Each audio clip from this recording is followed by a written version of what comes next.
วันที่7 พฤศจิกายน 2000 สถานีที่สโมสรองค์การปกครองเมืองสังพิไสคณะพักหากฐาน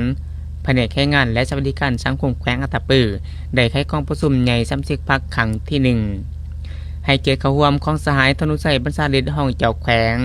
มีสายนางอ่อนใสเมียงละวันกรรมการพักแขวงหัวหน้าแผนกแรงงานและสวัสดิการสังคมแขวง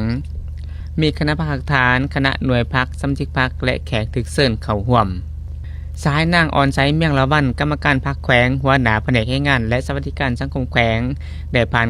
บทรายงานการเมืองทั้งสองภาคซึ่งได้ยกให้เห็นคณะหน่วยพักแผนกแรงงานและสวัสดิการสังคมแขวงมีเลขาคณะพัก3สหายหญิง1สหายมีสมาชิกพรรคทั้งหมด44สหายหญิง18สหายสมาชิกพรรค3ห้อง4สหายระยะ5ปีผ่านมาคณะหน่วยพรรคได้เอาใจใส่นำพาสีนำ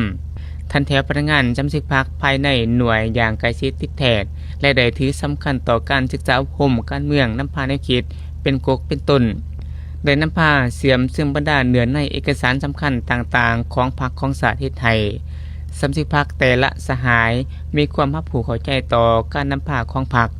แสดงออกในการจัดตั้งปฏิบัติเวียกงานที่พรรครัฐมอบหมายให้ได้เป็นอย่างดีโดยเฉพาะการจัดตั้งปฏิบัติเวียกงานวิชาเฉพาะการสร้างฝีมือให้งานพัฒนาระบบปกป้องสังคมให้แก่พลเมืองเวียกงานสวัสดิการสังคมการเก็บกู้ระเบิดบ่ทันแตกและเวียกงานอื่นๆจากนั้นผู้แทนกองประชุมได้รับฟังการผ่านแผนพัฒนาเศรษฐกิจสังคมเวียกงานให้งานและสวัสดิการสังคมแต่ปี 2021 หา 2025ผ่านมติตกลงคณะประจำพรรคแขวงว่าด้วยยุบหน่วยพรรคแผนกให้งานและสวัสดิการสังคมแขวง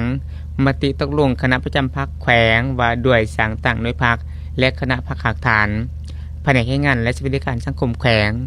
ผ่านทางบทสำรวจการนำพาร่วมของคณะพรรคสุดเก่าผ่านเงินไขมาตรฐานผู้ออกสมัครคณะพรรคหากฐานสุดใหม่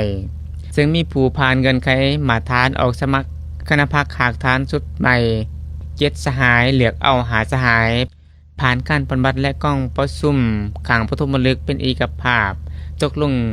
เห็นดีเลือกเอาสายนางอ่อนใสเมียงละวันเป็นเลขาคณะพรรคฐานแผนกแรงงานและสวัสดิการสังคมแขวงสุดใหม่สมัยที่1สหายบุญคำรัตนวิจิตรเป็นห้องเลขาสหายสุขเสมอแสนกัญญาเป็นประธานกฎกาพรรคสหายสุขสวรรค์แก้วมณีวงศ์และสหายสุขหัวใจมโนศิลป์เป็นกรรมการพรรค